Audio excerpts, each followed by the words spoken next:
আপনার স্বামীকে নামাজের দাওয়াত দিতেন আর ঘরে বসে নামাজ পড়ে পড়ে দোয়া করতেন, আল্লাহ স্বামীর হেফাজত করো, স্বামীর কষ্টের কামাই রুজির মধ্যে বরকত দান করো। নামাজের কথা বলতেন।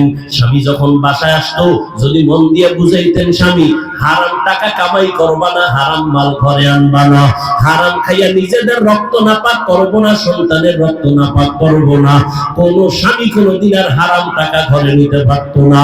সন্তানটারে যদি বুঝাইতেন, ও বাবা তুমি স্কুলে পড়ো, কলেজে পড়ো, কোনদিন কোন মুরব্বীর চোখ তুলিয়া কথা বলবা না, বেয়াদবি করবা না। সন্তানটারে বুঝাইতেন, ওই সন্তান কখনো বেয়াদবিমূলক আচরণ করতো না।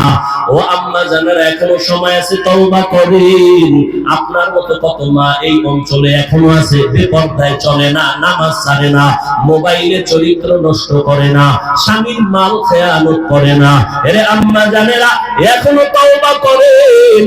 আর আল্লাহ কি বলেন, আল্লাহ কোন দিন মরণ হবে জানা নাই, তবে একটা ভালো সন্তানের মা হয়ে কবরে যাব, স্বামীর আদর্শ স্ত্রী হয়ে কবরে যাব।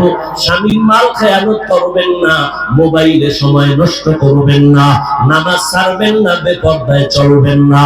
হেদায়েতের মালিক আমার আল্লাহ। ও আমার কলিজার যুবক, অন্তর যদি তৈরি হয় তওবা করার মতো, মনে মনে আমার আল্লাহকে বলতে থাকো, হে মালিক, জীবনে তো কম দাড়ি কাটি নাই, নামাজ ছাড়ি নাই, আজকে থেকে তওবা করে নিলাম, মরিয়া গেল আর নামাজ ছাড়বো না, দাড়ি কাটবো না, বেপরদায় চলবো না, মা বাবার সাথে বেয়াদবি করবো না, শিক্ষকের বদদোয়া নিব না, উলামায়ে কেরামের দোয়া নিয়ে নবীজির তরিকা মেনে জীবন চালাবো। তবে সবার নসিবে তওবা হবে না।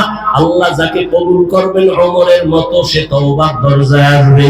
যাদের অন্তর তৈরি হয়ে আছে তওবার জন্য, মুনাফিকি অন্তরে নাই, খাঁটি তওবার নিয়ত যাদের আছে, দুটো হাত আল্লাহকে দেখায় দেই, আয় আল্লাহ আমাদের তওবা কবুল করে নেন, তওবার উপরে মজবুত হইয়া চলার তৌফিক দান করেন, আমিন। আলহামদুলিল্লাহি রাব্বিল আলামিন, ওয়াসসালাতু ওয়াসসালামু